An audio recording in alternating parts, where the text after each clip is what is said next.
le savoir-être, c'est que le savoir-être pour la majorité des gens, c'est une chose qui est, on entend souvent, ben, c'est acquis, je sais comment parler avec mes clients, je sais comment parler avec mon monde autour de moi.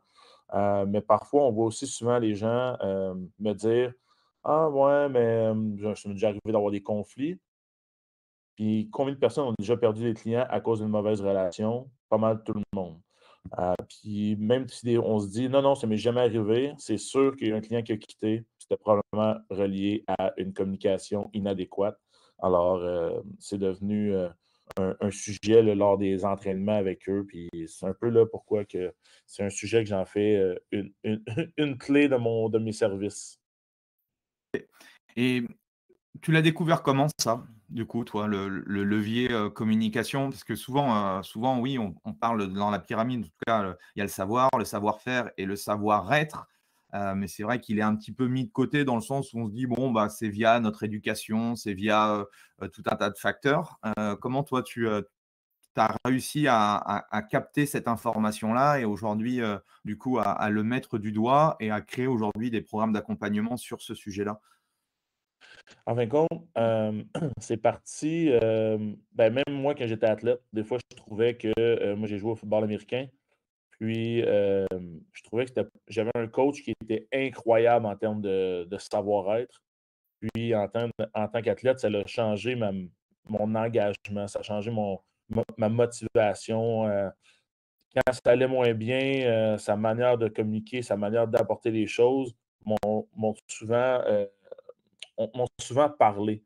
Fait qu'à ce moment-là, ça a commencé là. Puis quand je suis arrivé à l'université, en kinésiologie, qui est un peu, votre cours de préparateur physique, là, et je trouvais qu'on nous parlait beaucoup du savoir, hein. Pourquoi on fait ce qu'on fait, mais comment parler avec les clients. Puis là, on rentre en stage, parce qu'on a des stages lors de notre processus universitaire. Puis là, je me rends compte que, ben, travailler avec les clients, ben, c'est une relation quotidienne à tous les jours lorsque tu vois le client.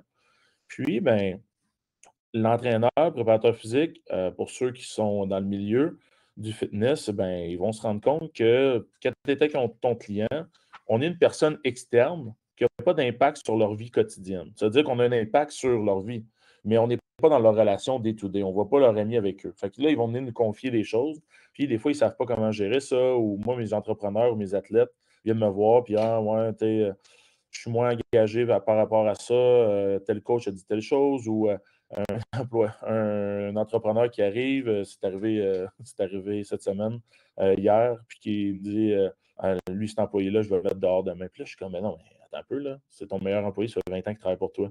Puis, de parler avec, puis finalement, c'est juste un manque de communication.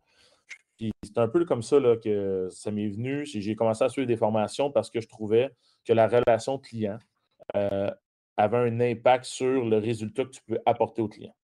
Fait que le savoir-être, la relation que tu crées avec ton client, ça va permettre à ton client de s'engager davantage pour d'atteindre ses objectifs. Fait que le jour que ça va moins bien, ben, la relation que vous avez va permettre de pouvoir réussir à l'engager davantage vers son objectif. Puis, tu sais, nous ici, à l'Université Bishop, on a quasiment 300 athlètes. On s'occupe de sport-études avec des jeunes du secondaire. Est-ce que je parle de la même manière à tout le monde? Puis ça, c'est un gros, gros problème que je me suis rendu compte, moi, étant jeune, comme professionnel. J'ai fait comme, je peux pas parler à tout le monde de la même manière. Mais comment faire? Fait que là, j'ai commencé à m'intéresser à ça. J'ai suivi des formations. J'ai suivi la formation de Dale Carnegie, qui est Comment se faire des amis et influencer les autres, qui est une formation pratique qui se donnait à Montréal. Je suis allé là. C'était 8 semaines. Super intéressant. Puis, j'ai augmenté mes ventes juste parce que mon service était plus adéquat. Puis les gens me disaient: «Je ne sais pas qu'est-ce que tu as de changé, on dirait que ton engagement envers moi est plus grand». Mon engagement n'avait pas changé, j'étais aussi engagé, mais c'était ma manière de leur parler, ma manière de poser les questions ou de répondre à leurs questions qui était différente. Fait que j'avais changé ma communication face à eux et pour eux, j'avais changé mon engagement. Alors à ce moment-là, j'ai fait: «Oh, ça a beaucoup plus d'impact que je pensais». Un peu plus tard, j'étais allé faire ma formation en anéagramme, qui est un gros cursus de 7 ans, qui est sur, certains week-ends dans l'année. Au cours de ce 7 ans-là, j'ai aussi suivi ma formation de coach en PNL. Je suis allé à Londres avec Richard Bandler pour pouvoir faire ma formation de coach en PNL. Et cette formation-là a changé. Un, c'est une expérience à vivre. Deux, je suis revenu de là c'était 10 jours, là. J'étais 10 jours à 10 heures par jour. Mais j'ai changé, mon mindset a changé complètement, mais ma manière d'approcher mes clients et d'aider mes clients a changé aussi. Alors, c'est un processus, hein. Je ne suis pas passé de où je suis aujourd'hui en claquant des doigts. Évidemment, il y a eu un processus. Mais dès le début, dès ma première formation, j'ai déjà eu un changement. Puis c'est pour ça que je me suis donné un peu le pas le devoir, mais la mission de me dire: «Je dois redonner cette information-là aux gens», parce que je crois que c'est un savoir qui est un peu plus perdu ou acquis dans notre milieu. Et au contraire, c'est un outil tellement puissant pour augmenter, en fin de compte, notre qualité de service auprès de nos clients. Ouais, et je crois aussi que alors soit on le fait pas du tout, soit on le fait de manière, on va dire, heu, c'est un peu un acquis, mais on ne sait pas par quel type de levier, et je pense que ce serait intéressant du coup de «s'approprier» entre guillemets les choses positives de la communication et de les utiliser, forcément tu l'as dit, en fonction des profils de personnes. Là tu parlais des entre plusieurs jeunes, forcément le discours va être différent, puis on le voit aussi en fonction aussi des, si on a des jeunes athlètes, si on a des personnes on va pas parler à une personne de 20 à 30 ans comme une personne de 40 à 50, comme une personne à 60 ans et tout. Donc il y a aussi des liens générationnels, la communication générationnelle aussi qui change. Oui. Euh, je pense que c'est un vaste sujet, tu vois, je vois ça comme quelque chose d'énorme. Moi, je lis beaucoup, je fais aussi pas mal de formations sur le sujet, mais pour ceux qui nous écoutent, par où il faudrait commencer, en fait, la communication? Comment tu vois la chose, toi, par rapport à ça? La première, tu vois, avec le temps, j'ai évolué sur qu'est-ce qui est prioritaire, à mon avis. Mais une des premières choses que, je me rends compte, c'est de couper les perceptions ou de comprendre qu'on a des perceptions. Parce que c'est la première chose, hein. Chaque personne a, une vision du monde qui est basée sur ses expériences, sur ses valeurs, sur, en fin de compte, son moment, c'est-à-dire, les émotions du moment, sur son mood. Fait que tout ça a un impact sur la manière qu'on va comprendre et interpréter un message donné. Fait que la première chose, c'est d'être conscient, à mon avis, des filtres de la perception, hein. Il faut comprendre que si quelqu'un arrive d'un autre secteur, alors, ou d'un autre milieu socio-économique, est-ce que quelqu'un qui vient d'un quartier défavorisé versus quelqu'un qui a vécu dans un milieu favorisé toute sa vie, sa jeunesse, va avoir vécu les mêmes expériences? La réponse est non. Est-ce que les valeurs sont les mêmes d'une famille à l'autre? La réponse est non. Est-ce que la religion, qui est importante aussi, parce que si tu es religieux et croyant, ben, il y a des choses qui sont différentes d'une religion à l'autre et d'une culture à l'autre. Par exemple, ici au Québec, en ce moment, ben, comme tu le sais, c'est le temps du Ramadan et j'ai beaucoup d'athlètes musulmans. Ben, en fin de compte, notre manière d'approcher le Ramadan pour eux, la période actuelle d'entraînement est un peu différente. Pourquoi? Ben, c'est parce qu'eux ne peuvent pas manger à des heures dites normales selon les Occidentaux actuellement, parce qu'en fin de compte, c'est le mois du Ramadan. Alors, on a des athlètes universitaires qui, d'habitude, on s'entraîne, je te dirais, 2 à 3 heures par jour, 4-5 jours semaine. Ben, pour eux, on va le faire, mais on va ajuster. Ça va être plus tôt le matin, ça va être le soir. Alors, à ce moment-là où, même si on ne peut pas adapter l'horaire, ben, souvent, je vais leur demander leurs conditions. Ils ont-tu bien dormi? Ils ont-tu bien mangé? Ils ont-tu le temps de manger ce matin? Ils sont-tu fatigués pour éviter les risques de blessures? Alors, quand tu prends conscience du contexte et que tu coupes tes perceptions, parce que souvent me dire, j'entends du monde me dire: «Ah, ben, c'est parce qu'il est l'âge qu'il ne veut pas s'entraîner». Peut-être, mais peut-être aussi qu'il y a bien d'autres facteurs autour que tu n'as pas pris en considération. Et ça vient avec la deuxième chose importante après les perceptions, de les couper, c'est le contexte. De la manière que tu vas parler à une personne, c'est en fonction du contexte et de la réalité que cette personne-là vit. Puis, la troisième, évidemment, ben, c'est l'écoute. Et l'écoute, les gens sont comme: «Ben, moi, je sais écouter». Est-ce que tu sais écouter de manière téléchargée? Mmh. Oui, oui. Oui, oui, oui, oui. Ou tu as une écoute qui est engagée, alors on pose des questions pour mieux comprendre, ou tu as une écoute empathique où là, tu vas chercher une écoute profonde, là, que j'appelle, où tu vas chercher beaucoup plus d'informations pour t'intéresser davantage à l'autre. Et là, c'est là qu'il y a un travail à faire parce que l'écoute, évidemment, engagée ou l'écoute profonde est beaucoup plus exigeante pour nous-mêmes que l'écoute téléchargée où je fais juste comme oui, c'est bon.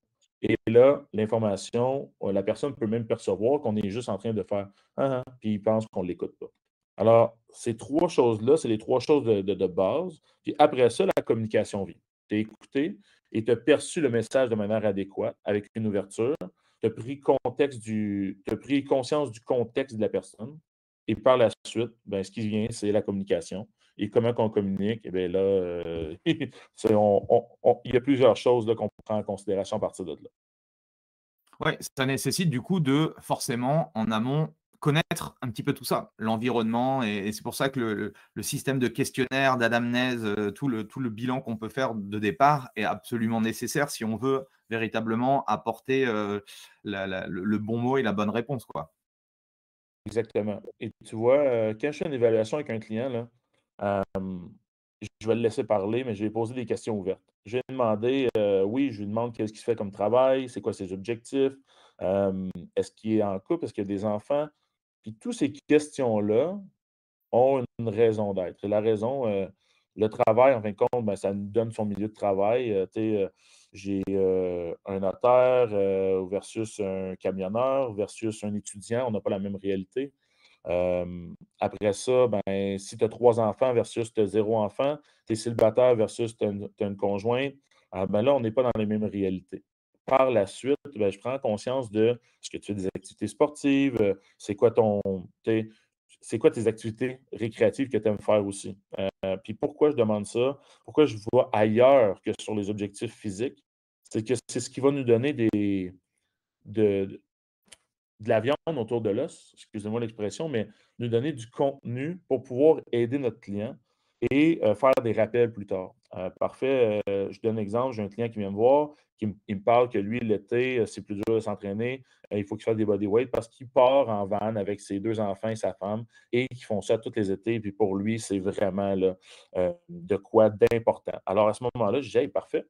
Hem, on parle, on continue avec ses objectifs. Puis, je lui pose comme question: «Hey, c'est où ton prochain voyage? Puis qu'est-ce que tu fais?» Je m'intéresse à lui. Puis m'intéresser à mon client, ça lui démontre que je ne suis pas juste là pour prendre son aspect physique puis son argent, puis l'envoyer ailleurs. Tu sais, je dis: «Ah OK, parfait, voici ton plan d'entraînement, donne-moi ton argent». Non, c'est pas un numéro. Chaque client, j'aime connaître qui ils sont pour pouvoir, quand c'est plus dur, de pouvoir les permettre de les motiver avec d'autres choses que juste leur objectif, d'avoir, d'autres éléments pour pouvoir les aider. Par exemple, j'ai un client, policier, père de 3 enfants, travaille sur des chiffres en compte jour, soir, nuit et lui, il adore faire du vélo de montagne. Mais c'est récréatif, c'est pas fait que oui, l'objectif de venir me voir, c'est pas le vélo de montagne, mais le fait de prendre le vélo de montagne quand l'objectif de mise en forme générale, de réhabilitation de son blessure au bas de dos, ben, quand on prend un vélo de montagne, ben, ça le motive davantage. Quand on parle de pouvoir jouer avec ses enfants puis parce qu'ils grandissent, ils ont 10 et 12 ans, ben là, c'est des motivations plus grandes. Fait que connaître notre client pour par la suite communiquer adéquatement. Et comment tu fais pour pour gérer la data de tout ça? Enfin, pour savoir que chaque type de client, on doit lui parler de tel ou tel type de façon?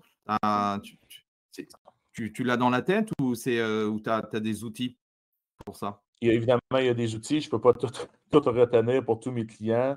Hem, comment leur parler? Bon, ça, c'est évidemment, là, on vient de prendre le contexte, l'environnement du client. Ça, c'est de l'information que je vais écrire lors de la rencontre initiale, tout ce qu'on vient de parler. Mais par la suite, je vais poser des questions, sur, des situations. Je vais poser la question: quelle émotion qui aime le plus qui aime le plus éviter? Par exemple, est-ce que tu aimes plus éviter la colère? L'insécurité ou la honte. Puis souvent, bon, ils vont me répondre un, ils vont dire: «Bah, je sais pas moi, la colère, c'est un peu gênant, tu sais, quand tu te fâches devant tout le monde puis tu réagis». Je dis, OK, mais est-ce que tu vis la colère à cause que tu as été honteux ou tu vis la colère parce que quelqu'un te met te frustre? Alors, à ce moment-là, on peut bien cibler. Ou l'insécurité, c'est la peur de, de, de l'insécurité. C'est l'insécurité financière. Ça peut être l'insécurité qui est de connaissances. Et on peut avoir l'insécurité de la perte de liberté. Fait que toutes ces choses-là, ces trois grandes émotions, qui est l'insécurité qui peut être, comme je vous ai dit, de connaissance, de statut ou de position, puis de liberté, la honte de ne pas être assez bien pour les autres, la honte de ne pas avoir réussi, alors d'échouer, ou la honte d'être banal, d'être comme les autres. Puis la colère, c'est un peu la colère de la colère de ton statut. Alors, si je m'oppose à toi et tu es une personne qui est de statut, la colère de bouger ta quiétude. Alors, les gens qui sont toujours très zen, très positifs, et là, tu leur brasses leur environnement, ou tu as un autre type de personnalité qui est la colère là, par sortir des normes. Alors, si la personne considère que blanc, l'action X est correcte et tu fais Y, mais en fin de compte, ça peut y faire vivre de la colère parce que tu as sorti des normes. C'est assez simple dans les questionnaires. On pose quelques questions pour les cibler. Puis suite à ces questions-là, moi, j'écoute les réponses parce que c'est là qu'on me donne l'information. Puis par la suite, parce que ça, c'est l'anéagramme que tu connais un petit peu, là, Andy. C'est les 9 types. Puis ces 3 types-là, ces 9 types-là sont dans 3 intelligences. Ces intelligences-là, il y en a un qui c'est simple, c'est par euh, comme on parlait, les émotions, qui est toute la honte. Il y a les gens qui sont de corps, qui sont dans l'action, qui aiment bouger, qui aiment passer à l'action, qui sont tous les gens de colère en haut. Eux, c'est des gens qui sont dans le corps, puis l'insécurité, tout se passe dans la tête. Fait que, tu as les gens de tête que j'appelle insécurité de manque de connaissances. Fait que si tu remets en question, puis ils n'ont pas la réponse à ta question, là, ils vont avoir une insécurité de ne pas être assez bon, de ne pas assez connaître leur sujet. Après ça, on va avoir l'insécurité de statut ou c'est un peu les personnes qui ont toujours un plan A, B, C, D. Et là, si tu réussis à briser tous leurs plans, là, ils sont un peu dans l'inquiétude de OK, là, j'ai plus de plan. Puis, tu as l'insécurité de liberté si tu as une personnalité que si tu mets dans une cage, c'est-à-dire que tu les empêches de pouvoir prendre toutes les actions qu'ils veulent, ils vivent l'insécurité. Fait que c'est quand même relativement simple. Évidemment, là, en 45 minutes, une heure, on ne peut pas passer au travers des outils, de dire OK, il y a ça, ça, ça. Mais c'est simple de voir qu'il y a des questionnaires utilisés qui prennent quelques minutes que toi, tu n'as pas besoin de faire l'effort, tu vas juste l'envoyer à ton client. Puis une fois qu'il a répondu avant ta rencontre, à la rencontre, tu fais juste faire du pouce, comme le reste de l'information que tu vas avoir eue pour nourrir le reste de l'information reçue. Fait que ce questionnaire-là, en fin de compte, me permet, moi, quand un client arrive, d'avoir déjà une bonne idée de qui je vais avoir devant moi. Puis, par la suite, là, il y a tous les types d'écoute. On parlait tantôt, il y en a, je vous ai donné les 3 grandes écoutes, là, mais comment reformuler, comment poser les questions ouvertes adéquates. Et Dale Carnegie, pour ceux qui ne connaissent pas, en fin de compte, donne beaucoup d'outils sur comment penser que l'idée vient de ton interlocuteur et non de toi-même. Fait que même si je suis l'expert, il vient me voir, ben moi, je peux faire en sorte que là, pendant qu'on parle, ben, il pense que l'idée vient de lui. Puis, ben, ces gens-là, ben, ils sont comme Ah ouais, hey, moi j'ai l'idée finalement que tu vas m'aider avec ça, puis c'est ça que on va faire. Parfait. Puis c'est comme ça quand l'idée est intrinsèque, c'est beaucoup plus fort que quand l'idée vient de manière extrinsèque de quelqu'un d'autre. Alors à ce moment-là, ben, c'est toutes ces choses-là mises ensemble que quand je donne une formation de 2 jours, on passe au travers. La première journée, on parle de personnalité. Puis la raison pourquoi on parle de personnalité, c'est que quand tu comprends un peu mieux les personnalités, puis que je t'en parle pendant une journée complète, bien, quand tu vas entendre les gens parler, il y a tous des petits mots-clés. Les gens qui sont dans les besoins des autres, les gens qui sont dans leurs propres besoins, les gens qui sont dans la recherche de statut, les gens qui nous parlent de Ah ouais, mais moi, être comme les autres, là, non, non, non. Moi, j'ai mon propre linge, j'ai ma propre manière de faire. C'est des gens qui aiment être uniques. Alors, tout ça, c'est simple, mais c'est sûr qu'il faut une petite fondation. C'est un peu là la raison quand je donne la formation, c'est d'aider les gens à prendre conscience de ça. Est-ce que c'est bon pour le travail? Oui. Mais est-ce que c'est bon pour la vie personnelle? Encore plus. Avec nos amis, avec notre conjoint. Puis tout entrepreneur hein, va avoir un jour à confronter la réalité, s'il y a une conjointe, de se dire, ou des enfants, la balance entre le travail et la vie personnelle. Parce que les entrepreneurs, d'habitude, on aime travailler. On aime notre travail, on est passionné par ce qu'on fait, mais il faut avoir un équilibre. Puis comment trouver l'équilibre et comment communiquer nos besoins, c'est pas toujours facile. Puis je dis toujours, la communication, c'est de savoir qui qu'on est avant de savoir qui qu'on a devant soi. C'est un peu là que l'anéagramme vient nous impacter. C'est oui, je donne la formation pour aider à comprendre les autres, mais tu vas te retrouver aussi. Puis dans la formation, les gens avant d'arriver, ils font tout un test. Je leur envoie un test, puis là, ben, on va en parler pendant la formation. Puis les gens sont comme oh mon Dieu, c'est vrai que je suis comme ça. L'autre jour, j'ai un nouveau coach qui vient d'arriver ici à l'université. Je commence à parler avec, puis j'ai ciblé directement sa personnalité. Puis j'ai dit, toi, ça te fait vivre la honte. C'est la raison pourquoi tu travailles comme ça. Puis quand on me dit des choses comme ça, là, tu réagis tout de suite. Elle me regarde, elle me dit, comment ça, tu sais ça? Je t'ai écouté. Puis c'est un peu là qui est intéressant d'avoir l'information là, lorsque les gens nous parlent. Et il y a plein d'informations lorsque les gens parlent. Il faut juste les laisser parler. Ouais, c'est un outil, aussi, très intéressant sur la vente, quoi, pour 100%. vendre, mmh et nous en France, on utilise alors je sais pas, ceux qui nous écoutent, mais en tout cas, moi, j'ai été beaucoup formé au disque de Markson avec, le disque, le fameux, directif, Les couleurs. interactif, stable et puis, cartésien. Donc là, il y a que 4 profils, donc je suppose que c'est beaucoup moins, précis que l'anéagramme où c'est 9 types, hein, c'est ça? Il y a 9 types. Puis la chose qui est intéressante avec l'anéagramme, j'aime les couleurs. À la base, j'aimais les couleurs. La raison pourquoi, c'est que les couleurs te donnent un cadre. La problématique, c'est que ça ne nous dit pas plus c'est quoi qui sont ses motivations profondes. On sait qui est plus directif, on sait qui est plus émotionnel, tu sais, s'il est jaune. Mais l'anéagramme nous permet de savoir c'est quoi les motivations de notre client ou de notre interlocuteur pour se permettre de pouvoir l'aider. Puis l'anéagramme, oui, il y a 9 types, mais il y a 3 intelligences. Et il y a aussi ce qu'on appelle l'instinct. Est-ce qu'on a un instinct qui est plus social, c'est-à-dire qu'on aime être en foule, en groupe? Est-ce que je suis une personne qui est plus syntonique, qui aime les relations un à un?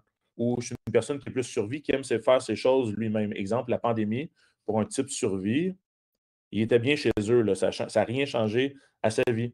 Alors, quand j'ai un client qui arrive devant moi, puis l'instinct, c'est une des premières choses que je vais déterminer, ben, est-ce que je le mets dans un cours de groupe? Est-ce que je le fais en one-on-one semi-privé ou on s'en va en online et je vais juste te donner tes programmes, puis tu le fais par toi-même? Puis c'est un peu là où il y a des gens qui me comme ben, moi, je m'entraîne chez nous depuis toujours. J'ai tout mon gym chez nous. Moi, j'ai juste les programmes. Mmh. Ben, on sait qu'on ne se cassera pas la tête, hein? On a un type Oui, survie devant soi. Puis, ben, c'est ça. Je te dirais pas, ah ouais, cours de CrossFit, viens-t'en dans mon cours de groupe. Moi, non, c'est sûr que tu viens de la perdre. Mais, tu en as d'autres qui sont sociales. Eux, là, aller dans le cours de groupe, c'est la meilleure chose pour eux. Si tu leur parles de faire du online, ils vont te faire comme, ouais, OK, merci beaucoup pour ton service, puis ils vont aller ailleurs.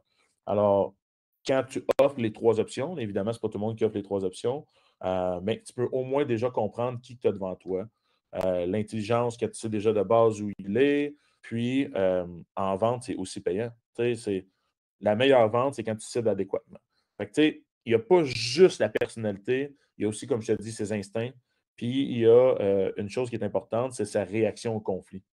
Comment cette personne-là va réagir au conflit?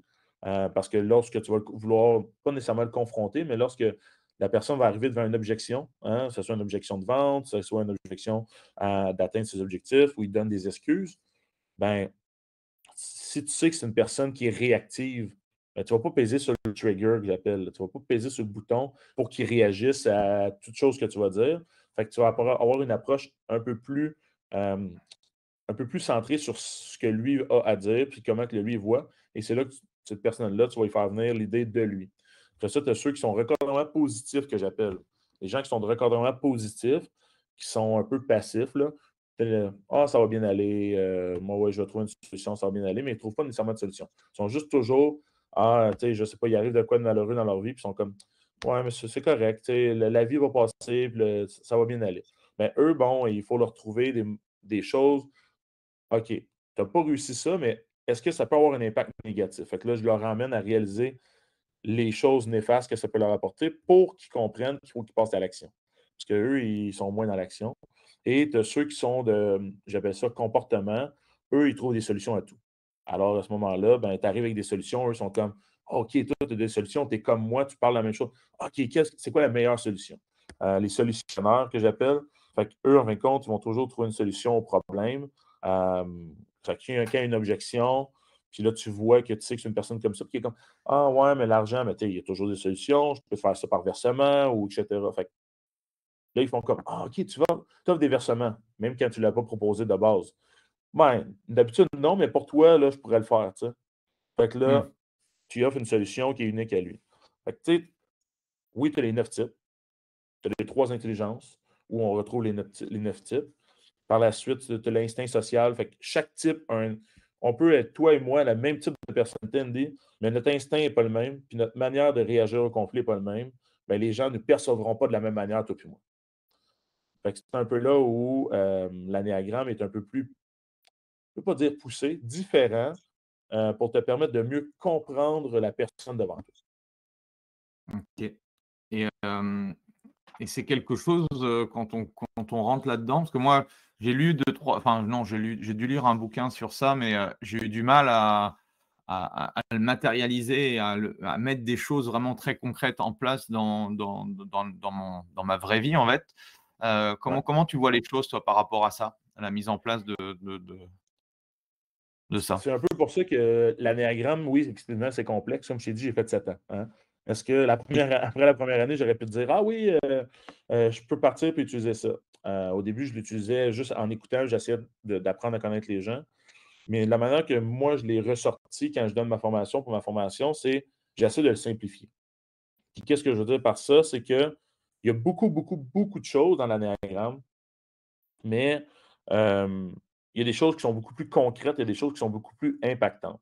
Comme je te dis, l'instinct, ça se voit assez rapidement avec des questions et de la manière qu'il va répondre à tes questions. Après ça, on a aussi rapidement les outils lorsque on parle de personnalité. Fait que je te donne toutes leurs, en fin de compte, les points clés. C'est ce qu'on ne voit pas dans le cours d'anéagramme où tu lis un livre de bouquin sur l'anéagramme. Tu vas lire sa vision du monde, c'est ici. Là, tu vas avoir un paragraphe. Là, tu vas voir. Mais moi, en fin de compte, je te sors, en fin de compte, c'est quoi le mot-clé? C'est-à-dire, c'est quoi le mot-clé qui représente cette personnalité-là? C'est quoi, en fin de compte, sa vision du monde? Fait que sa vision du monde, c'est comment il voit le monde. Est-ce qu'il voit le monde toujours comme un drame où il y a du chaos puis il faut qu'il survienne ou comme un monde rempli de besoins qu'il doit combler, etc. Après ça, on donne aussi les 3 instincts qui sont assez simples, comme je t'ai dit, leur réaction au conflit. Puis, on va aussi, lors de la formation, voir en fin de compte à comment cibler avec des questions courtes. Tu sais, parce qu'on n'a pas 3 heures qu'on voit un client. Là. Fait que comment Mmh. cibler en 15-20 minutes avec quelques questions. Puis des fois, les gens ils vont juste répondre à la question de manière banale, mais c'est ça la bonne réponse. Ben là, moi, je ne sais pas, la colère.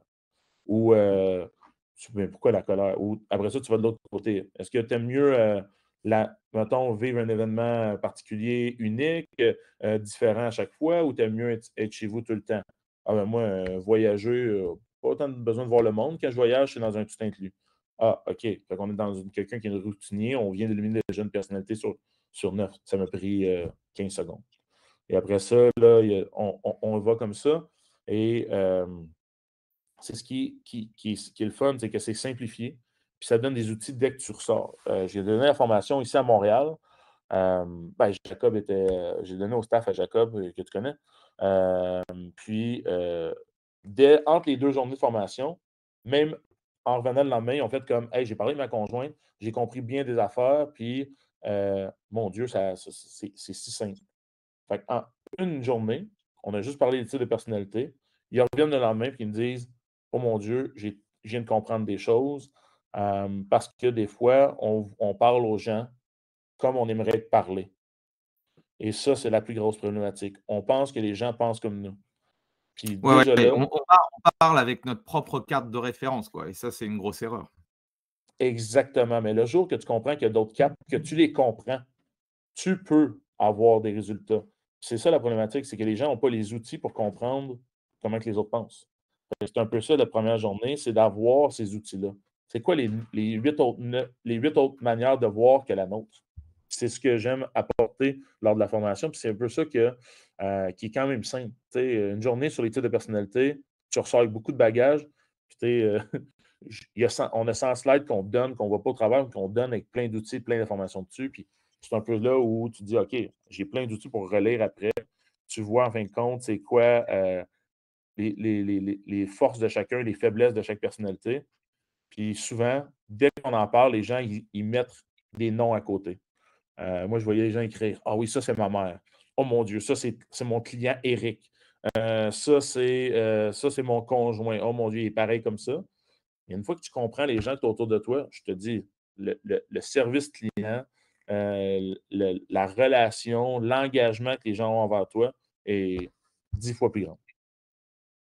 OK, excellent. Est-ce que, ceux qui écoutent là, est-ce que vous avez, des questions à poser à Michael sur ce sujet un petit peu du savoir-être, de la communication?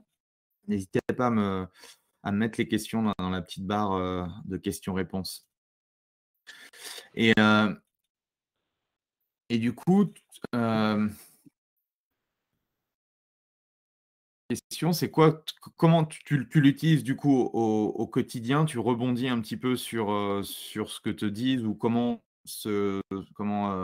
va dire le client est? Parce que souvent aussi la difficulté quand on est dans un business d'accompagnement, c'est que, Pierre, je peux le voir le lundi, je peux le voir aujourd'hui, il va être différent la semaine d'après et c'est ça aussi, c'est avoir la faculté de pouvoir rebondir et de savoir assez rapidement que là, ça va pas, que peut-être que la séance qu'on avait imaginée, il va falloir complètement la changer parce qu'il n'est pas dans le bon mood et tout.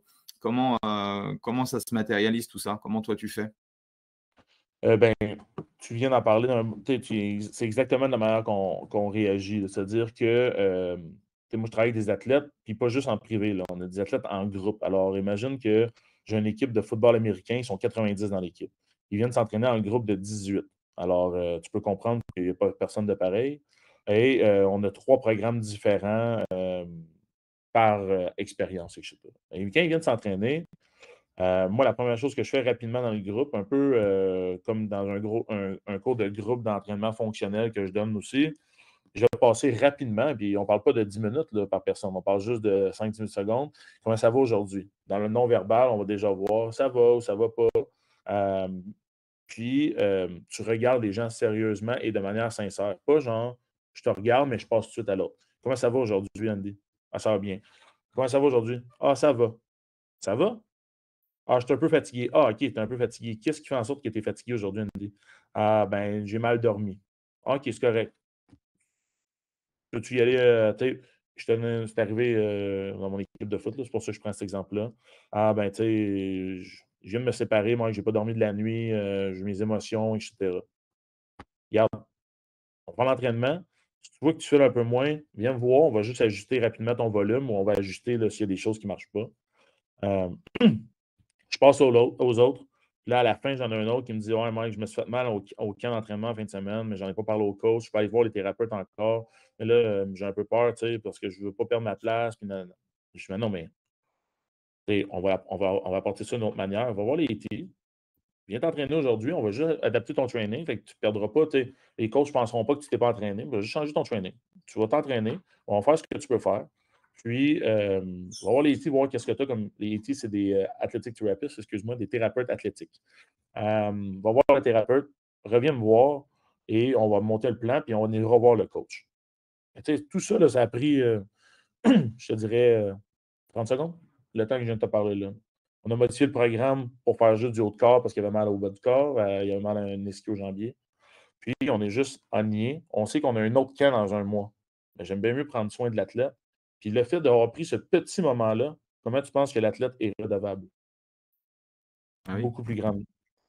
Et c'est un peu comme ça qu'on fonctionne. Fait que j'ai eu le temps de faire le tour de mes 18 athlètes, ça doit m'avoir pris 3 à 4 minutes. Fait que oui, c'est un temps sur 1 heure, mais c'est pour ça que j'arrive toujours un petit peu avant mon cours, puis que je jase avec les gens, je leur pose des questions, comment ils vont, etc. C'est un peu comme ça que je pense que la relation on doit prendre le temps d'avoir cette relation-là avec les clients qui n'est pas très, très longue, mais qui est très, très payant au moyen et au long terme. Fait que c'est vraiment écouter. Fait que c'est pour ça qu'on donne les outils pour écouter. Puis dans les outils pour écouter, là, il y a reformuler la question, redire ce que la personne a dit, euh, de poser la question différemment s'il ne comprend pas. Parce que, je n'ai pas dit tantôt, mais tu sais, quand on parle aux gens, si il y a 5 personnes devant toi, tu dis une explication, 4 comprennent, puis un ne comprend pas, c'est pas parce que le dernier, il n'écoutait pas, c'est parce que tu ne parles pas le même langage que lui. Alors, à ce moment-là, de changer ta manière de dire l'affirmation, fait en sorte que lui comprend et que les 4 autres ne comprennent pas.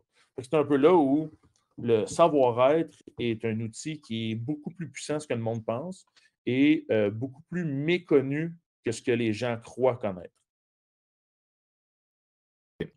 Et est-ce qu'il y a d'autres outils que toi tu utilises justement par rapport à ça, par rapport à cette communication, la personnalité, des choses comme ça?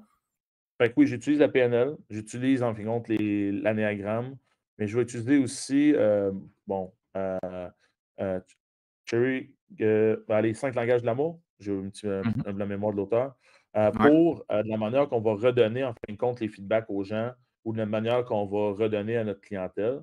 Je vais aussi utiliser, en fin de compte, tous les filtres de la perception qu'on peut voir là, avec le disque aussi, là, quand tu as des formations sur les types de personnalité avec le disque, tu peux voir les filtres de la perception.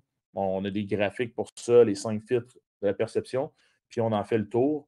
Parce que la perception, c'est quand même un bon sujet de notre formation quand je la donne, parce que la perception est la base de nos jugements. Tout jugement est basé sur une perception plus notre mood du moment, fait que de la manière qu'on se sent au moment, plus nos valeurs. Tout ça mis ensemble impacte notre jugement et ça passe tout par la perception et notre manière de capter l'information. Puis par la suite, les autres, c'est toutes des techniques là, de Dale Carnegie un peu, mais plus poussées. C'est-à-dire qu'en ayant fait de la formation pratique, c'est plus un peu que ce qu'on a vu dans le livre. Alors, toutes les règles d'art de la communication, comment les appliquer. Euh, Selon Dale, il y a 30 règles d'art en la communication et c'est comment toutes les appliquer puis comment avoir des, euh, des outils ou des trucs pour pouvoir retenir ces informations-là. Exemple, à la formation, une formation de Dale Carnegie, puis ça m'avait marqué, puis ça fonctionne parce que je les réutilise dans mes formations. Euh, Tu prends de l'information au début de la première journée, puis à la fin de la deuxième, je peux te ramener l'information que tu as dit au début. Fait que, tu sais, autant dire que tu as un chien, ton chien il s'appelle Pogo, puis que c'est un berger allemand. On est 30 dans la formation. Comment je vais faire pour me souvenir de cette information-là après 16 heures de formation? En fin de compte, c'est l'outil d'ancrage d'information que tu crées c'est un exercice qu'on fait là, sur les ancrages d'information. Ça fait en sorte, j'étais quand même impressionné, lors de la formation de Dale Carnegie, les gens qui utilisaient l'outil, là, ils nous ont démontré avec des gens qui étaient plus habitués, tu es capable de retenir 30 mots qu'ils venaient d'apprendre juste 5 minutes avant. Il y a des 30 mots qui n'ont pas de lien ensemble, là. Parapluie, pingouin, piano, chat, Lamborghini, puis des mettre en ordre. OK. Puis en fin de Ouais, compte, il faut se raconter une histoire. J'avais vu un truc comme ça où, tu associes chaque mot à un endroit ou un truc et du coup, tu fais dérouler et ça te permet de ouais, c'est ça? exactement. Fait qu'une maison, tu vois, j'ai fait ma formation Dale Carnegie il y a 8 ans, puis je peux encore te rappeler l'image qu'on utilise. C'est une maison de briques rouges avec une cheminée blanche, avec un petit chat sur le côté. Et il y a un avion qui est sur la cheminée, sur laquelle il y a 2 personnes. Une personne avec un chandail bleu, une personne avec un chandail jaune. Et ils se regardent. Et là, chaque étape a un mot associé à. Fait que lorsque tu crées cette image-là sur des choses qui sont banales, mais que tu crées une image forte comme ça, ben, ça fait en sorte que tu vois, 7 ans après, j'ai encore l'image et je suis capable de te redessiner au complet l'ordre de l'image créée qu'ils nous ont qu'ils nous ont donné. Fait que c'est un peu les outils là, qu'on va donner lors de la formation, puis que j'utilise au day-to-day, que mon staff utilise aussi. C'est vraiment la manière qu'on apporte la communication auprès de notre clientèle. Puis notre clientèle ne nous dit pas comme oh, ouais, on dirait que tu utilises des techniques. Ils trouvent juste qu'on est plus attentif à ce qu'ils disent, puis ils trouvent juste qu'on est plus présent. Ça demande d'être présent. Si tu n'es pas là présent mentalement, c'est sûr que retenir de l'information, c'est difficile. Ouais, en t'écoutant, ça veut dire qu'on peut améliorer son savoir-être, quoi, très clairement. 100%. Tout le monde peut améliorer son savoir-être. C'est une capacité qui est infinie, mais c'est une capacité qui peut toujours s'améliorer. Puis la base, c'est de commencer à vouloir l'améliorer. C'est la première chose. Mmh. Et du coup, je voulais te faire intervenir sur cette webconférence parce que j'aimerais, effectivement te faire intervenir pour que tu viennes en France, pour nous partager un petit peu tout ce contenu et ce savoir. Parce que je pense que, bah, pour moi et pour plein d'autres, ça pourrait être très intéressant. Ça pourrait rajouter une casquette à nos compétences de coach. Qu'est-ce que tu pourrais, rajouter comme information? Ou est-ce que tu as un élément d'information à nous dire par rapport à ça? Par rapport à la formation, par rapport à l'impact que ça peut avoir. Parce que, évidemment, là, l'information que je peux rajouter, c'est que si tu fais, mettons, une formation en communication comme celle qu'on offre, puis que si je viens en France, tu y assistes, c'est c'est garanti qu'en sortant de la formation, tu augmentes tes revenus juste par ton savoir-être. Parce qu'en fin de compte, par ta vente et par ton coaching. Fait que les clients déjà acquis, il faut que tu les renouvelles. Les renouveler, ça passe par la relation et les clients non acquis, c'est de bien les comprendre.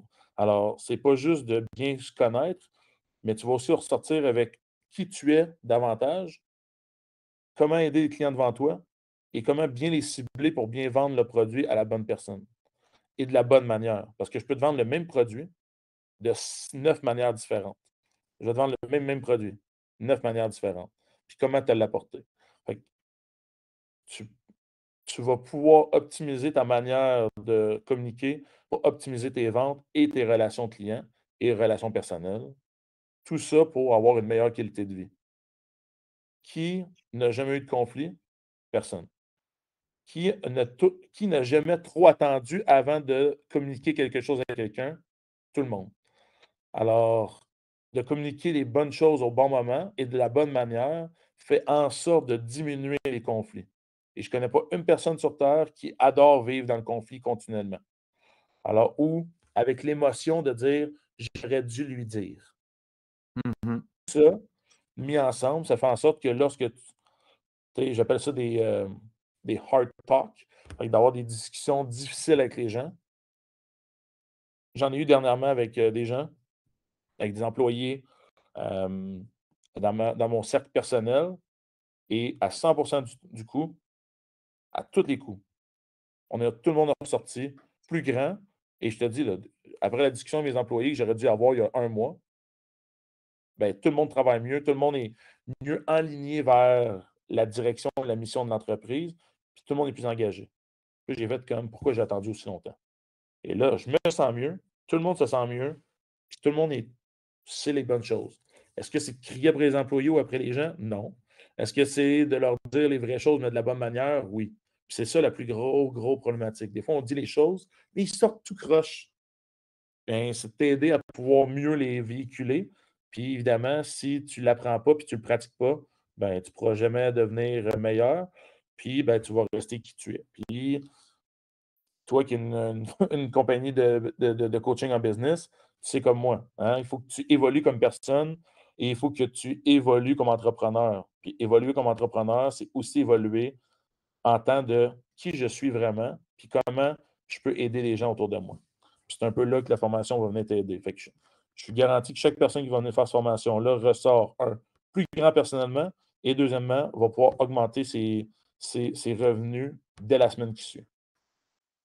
Oui, puis c'est autant alors je pense aussi bon, je pense au business, mais je pense aussi aux relations qu'on peut avoir avec, notre famille, nos amis, bah, nos collègues forcément. Donc si on a un business avec, avec effectivement une équipe, forcément, c'est intéressant et encore plus, du coup, si on a des clients. Donc, je pense que ces sphères, de la communication et du savoir-être, ça peut être que propice pour nous pour améliorer la discussion, et le dialogue qu'on peut avoir avec, tout type de personnes qu'on croise, quoi. Ah oui, puis en plus de la communication, ça se fait à l'écrit, à l'oral, hein. Fait que toutes tes publications, la manière que tu les écris, qu'est-ce que tu vas mettre comme contenu dedans, il faut que tu parles à ton monde. Tu sais? Fait que pas juste de ce qui les intéresse, mais de la bonne manière. Excellent, C'est excellent. Merci en tout cas, de ce partage-là. Nous, on va regarder, ensemble pour, une date pour te oui, faire venir sur la France et puis, de toute façon, j'ai enregistré la conférence, pour ceux qui sont connectés. Alors, j'ai pas eu de questions a priori, donc je ne sais pas s'ils sont timides ou s'ils n'ont pas de questions, mais pour ceux qui sont intéressés, de toute façon, vous serez au courant. Je partagerai tout ça sur mes médias sociaux. Merci en tout cas d'avoir pris du temps, Mickaël. Ah, tu m'entends? merci. Oui, oui, je Ouais, t'entends. merci beaucoup en tout cas. Et puis, on se tient au courant pour fixer une date et pour que tu viennes nous partager un peu tout ce que tu sais sur le savoir-être et la communication. Oui, merci beaucoup encore, puis au plaisir. Les gens qui sont timides, si vous avez des questions, vous pouvez les poser à Andy ou vous pouvez m'écrire directement. Ça va me faire le plus grand des plaisirs de pouvoir répondre à vos questions. Top. Bonne journée. Mer Merci à tous, merci Mika, merci toutes les personnes qui étaient, connectées et puis on se dit à une prochaine en tout cas. Merci à tous. Allez, salut.